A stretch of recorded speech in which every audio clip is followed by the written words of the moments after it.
حضرت کعب بن مالک رضی اللہ تعالی عنہ اپنا قصہ بیان کرتے ہوئے کہتے ہیں کہ رسول اللہ صلی اللہ علیہ وسلم نے پیچھے رہ جانے والوں کے درمیان ہم 3 لوگوں سے بات کرنے سے منع فرما دیا، تو لوگ ہم سے اجتناب کرنے لگے، یا فرمایا کہ وہ ہمارے لیے بدل گئے، یہاں تک کہ میرے لیے زمین خود میری نگاہ میں بدلی سی ہو گئی۔ کہتے کہ یہ وہ زمین نہیں تھی جسے میں پہچانتا تھا۔ اس طرح ہم 50 دنوں تک رہے، یہاں تک میرے دونوں ساتھیوں کی بات ہے تو وہ عاجز ہو کر اپنے گھروں میں روتے ہوئے بیٹھ گئے، لیکن میں تینوں میں سب سے زیادہ جوان تھا اور طاقتور بھی تھا، تو میں باہر نکلتا، مسلمانوں کے ساتھ نماز میں حاضری دیتا، بازاروں میں پھرتا، کوئی مجھ سے بات نہ کرتا، میں رسول اللہ صلی اللہ علیہ وسلم کی خدمت میں حاضر ہوتا، آپ کو سلام کرتا، آپ نماز کے بعد کی اپنی مجلس میں تشریف فرما ہوتے، جی میں کہتا کہ سلام کے جواب کے ساتھ نبی اکرم صلی اللہ علیہ وسلم کے ہونٹوں کو حرکت ہوئی ہے یا نہیں، پھر میں آپ صلی اللہ علیہ وسلم کے قریب نماز پڑھتا اور نظریں چرا کر آپ صلی اللہ علیہ وسلم کو دیکھتا، جب میں نماز کی طرف متوجہ ہو جاتا تو نبی صلی اللہ علیہ وسلم میری طرف دیکھتے، اور جب میں آپ صلی اللہ علیہ وسلم کی طرف متوجہ ہوتا تو آپ منہ پھیر لیتے، یہاں تک کہ جب مسلمانوں کی بے رخی بڑھ گئی تو میں ابو قتادہ کے باغ کی دیوار پر چڑھ گیا، وہ میرے چچا زاد بھائی تھے اور لوگوں میں سب سے زیادہ مجھے محبوب تھے، میں نے انہیں سلام کیا، قسم اللہ کی انہوں نے میرے سلام کا جواب نہیں دیا، میں نے ان سے کہا کہ ابو قتادہ، میں تمہیں اللہ کا واسطہ دیتا ہوں، کیا تم نہیں جانتے کہ میں اللہ اور اس کے رسول صلی اللہ علیہ وسلم سے محبت کرتا ہوں؟ وہ خاموش رہے، میں نے پھر اپنی بات دہرائی، اللہ کا حوالہ دیا، خاموش ہی رہے، پھر میں نے اپنی بات دہرائی، اللہ کا حوالہ دیا، تو ابو قتادہ کہنے لگے کہ اللہ اور اس کے رسول صلی اللہ علیہ وسلم زیادہ جانتے ہیں۔ کہتے کہ میری آنکھیں بہنے لگی آنسوؤں سے اور میں پلٹ گیا، یہاں تک کہ دیوار پر چڑھ کر باہر آ گیا۔ کعب بن مالک رضی اللہ تعالی عنہ غزوہ تبوک سے پیچھے رہ گئے تھے، اور ان کا یہ پیچھے رہنا کسی عذر کے بغیر تھا، تو عذر کے بغیر پیچھے تو بہت سارے لوگ رہ گئے تھے، اور پہلے ہم نے پڑھا کہ 80 سے زائد لوگ تھے ایسے، لیکن انہوں نے کوئی نہ کوئی بہانہ کیا تھا، اور بہانے کی بنیاد پر نبی اکرم صلی اللہ علیہ وسلم سے اور آپ کے حکم سے چھٹکارا حاصل کر لیا تھا۔ لیکن حضرت کعب بن مالک رضی اللہ عنہ اور پھر ان کے ساتھ 2 اور صحابہ، ہلال بن امیہ اور مرارہ بن ربیع رضی اللہ عنہما نے جھوٹ بولنے سے احتراز کیا اور سچ بتلایا کہ کسی عذر کی بنا پر نہیں، بلکہ یوں ہی پیچھے ہم رہ گئے، تو یہ سچ بولا گیا، اور پھر نبی اکرم صلی اللہ علیہ وسلم کی طرف سے فرمان صادر ہوا اس بات کا کہ ان لوگوں سے بات چیت بند کر دی جائے۔ حضرت کعب رضی اللہ تعالیٰ عنہ شاعر ہیں، فصیح اللسان ہے، تعبیر کرتے ہوئے کہتے ہیں کہ لوگ بدل گئے ہمارے لیے، ہے نا، ان کا رویہ تبدیل ہو گیا اور زمین بھی اب بدلی بدلی دکھنے لگی، اور ایسا محسوس ہونے لگا کہ یہ وہ زمین نہیں ہے کہ جس کو میں جانتا ہوں، کوئی اور زمین ہے، کسی اور زمین پر میں آ گیا ہوں۔ تو یہ حکم نبی کرم صلی اللہ علیہ وسلم کی طرف سے ہوا، لوگ بدل گئے، اور اسی حالت میں حضرت کعب کو اور دونوں صحابہ کرام رضوان اللہ تعالی علیہم اجمعین کو 50 دن گزارنے پڑے ہیں۔ تو یہ دن کیسے گزرے ہوں گے اس کا اندازہ ہم کر سکتے ہیں۔ حضرت کعب بن مالک رضی اللہ تعالی عنہ کہتے ہیں کہ دونوں جو ساتھی تھے میرے، وہ تو گھر ہی میں بیٹھ رہے اور گھر میں بیٹھ کے ہی روتے رہے، آنسو بہاتے رہے، لیکن میں طاقتور تھا، جوان تھا ان کے مقابلے میں، تو میں نماز میں بھی حاضر ہوتا، بازاروں میں بھی نکلتا، اور پھر نکلنے کے دوران یہ کوشش ہوتی کہ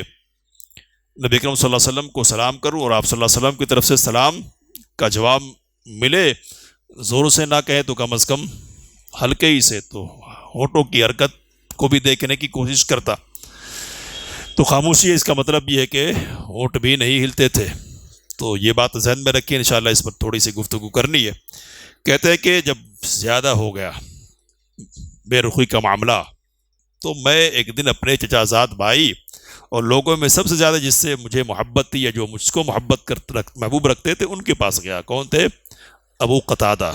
کہا کہ اللہ کا واسطہ دے کر پوچھتا ہوں کہ اللہ اور اس کے رسول صلی اللہ علیہ وسلم سے مجھے محبت ہے یا نہیں ہے؟ کہا کہ ہے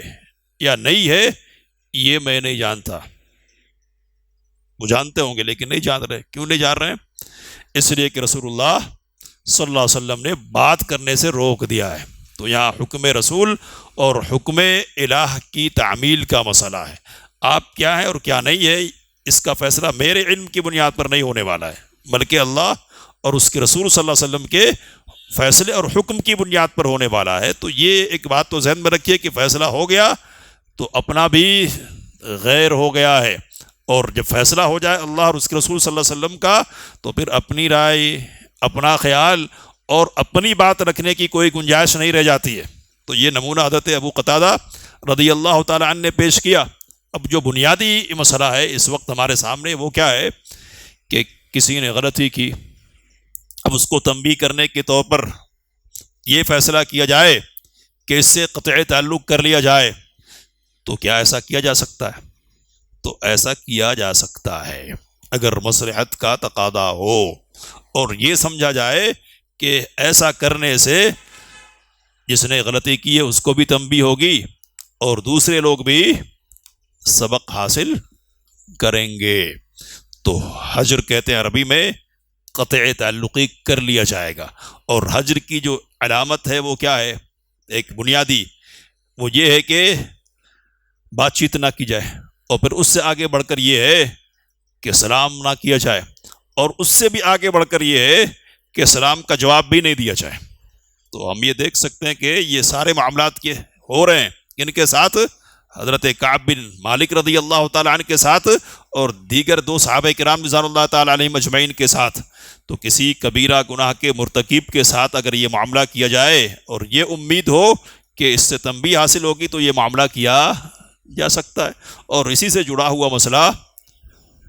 مبتدع کے حجر کا ہے، حجر المبتدع کا ہے، یعنی مبتدع بدعتی شخص سے کنارہ کشی اختیار کر لینے کا ہے۔ تو بدعتی کو سلام نہیں کرنا چاہیے اور بدعتی کے سلام کا جواب نہیں دینا چاہیے۔ نمونے اس سلسلے میں بہت سارے ہمارے سامنے ہیں، تو یہ نمونے ہمارے سامنے آتے ہیں اور پھر ہم پڑھ کر ایک ذہن بناتے کہ نہیں بدعتی ہے، جس کو ہم بدعتی سمجھتے ہیں اس کو سلام نہیں کریں گے اور سلام کا جواب بھی نہیں دیں گے۔ تو اصل چھوڑنا اور پکڑنے کا مسئلہ نہیں ہے، اصل مسئلہ کیا ہے؟ تو اصل مسئلہ ہے تنبیہ کرنے کا، اور جو غلطی کی جا رہی ہے اس غلطی کے اظہار کا، تو دوسرے لوگ بھی سمجھے اور یہ بھی سمجھے جس سے ہم قطع تعلق کر رہے ہیں، اس کو بھی سمجھ میں آئے کہ غلطی میں کر رہا ہوں، اس لیے لوگ تو اب غلطی کا احساس اگر ماحول ہے ایسا کہ احساس ہو تب تو ٹھیک ہے کہ چھوڑ دیں گے، لیکن اگر ایسا ماحول ہے کہ احساس ہی نہیں ہو اور ایسا ماحول ہے کہ اہل سنت کو، سنت والوں کو غلبہ حاصل نہیں ہے بلکہ اہل بدعہ کو غلبہ حاصل ہے اور جکڑ بندی ہے، یعنی اہل بدع ان کے جو کارندے ہیں نا، ان کے بڑے جو لوگ ہیں، ان کی طرف سے ایسا ماحول بنا دیا گیا ہے کہ آپ ہی بدعتیوں کی جگہ میں ہو گئے، تو آپ کو اچھوت سمجھا جا رہا ہے۔ تو اب اگر ایسے موقع پر حجر کا معاملہ اپنائیں گے تو فائدہ نہیں ہوگا، بلکہ کیا ہوگا؟ نقصان ہوگا۔ تو دینی پہلو سے سوچنا ہے، دین کی مصلحت کس میں ہے، چھوڑنے میں ہے یا پکڑنے میں، اس بنیاد پر فیصلہ کریں گے۔ تو یہ تو ایک پہلو ہے گفتگو کرنے کا۔ ایک اور پہلو ہے جس کو کہہ کے میں بات ختم کر رہا ہوں کہ ٹھیک ہے سلام نہیں کریں گے، گفتگو نہیں کریں گے، دوری اختیار کریں گے، یہ جو بات کی ہے میں نے، یہ سامنے والے کی حالت کے اعتبار سے، لیکن کبھی ہماری یہ پوزیشن ہو سکتی ہے کہ اگر ہم گفتگو کریں، سلام کا سلسلہ چلائیں وغیرہ وغیرہ، تو اس بات کا خدشہ ہے کہ ہم خود نرغے میں آ جائیں۔ بات سمجھ میں آ رہی ہے؟ ہم شبہات میں پڑ جائیں خود۔ تو اگر ایسی صورت ہے تو یہ جو مصلحتیں ہیں جن کی بات ہو رہی ہے ان کو چھوڑیں گے، اپنی مصلحت مقدم ہے، تو اپنے آپ کو بچا لیجئے۔ کیا ہے؟ علیکم انفسکم لا یضرکم من ضل اذا اهتدیتم، اپنے آپ کو بچائیے، اپنے کو لازم پکڑیے، اور گمراہ کون ہو رہا ہے اس کی گمراہی آپ کو نقصان نہیں پہنچائے گی۔ کب کی صورت ہے یہ؟ جبکہ اس بات کا ڈر ہے کہ اگر ہم تعلق قائم کریں گے تو ہم خود مصیبت میں آ جائیں گے۔ تو اس پہلو سے سوچنا ہے۔ تو دونوں پہلوؤں کو سامنے رکھیے، پھر باتیں کرنی چاہیے اور فیصلہ کرنا چاہیے۔ مطلق طور پر یہ کہنا کہ نہیں سلام نہیں کرنا ہے، جو سلام کا جواب نہیں دینا ہے، بات چیت نہیں کرنی ہے، یہ درست نہیں ہے۔ یہ ایک تنبیہ کا ذریعہ ہے، تنبیہ کا مقصد حاصل ہو تو ٹھیک ہے، ورنہ دوسرا مقصد اگر ہے، دوسرے ذریعے سے مقصد حاصل ہو، دوسرا ذریعہ اختیار کریں گے۔ کبھی سلام زیادہ مؤثر ثابت ہو سکتا ہے اور تعلق قائم کرنا زیادہ مؤثر ہو سکتا ہے دعوتی نقطۂ نظر سے، تو تعلق قائم کرنا، سلام کرنا، دل کو جوڑنا اور حقیقی بات سے آگاہ کرنا، یہ ہمارا فرض ہوگا۔ اللہ سے دعا کی باتوں کو سمجھنے سے کام لینے کی توفیق مت فرمائے۔ آمین۔ وآخر دعوانا الحمد للہ رب العالمین۔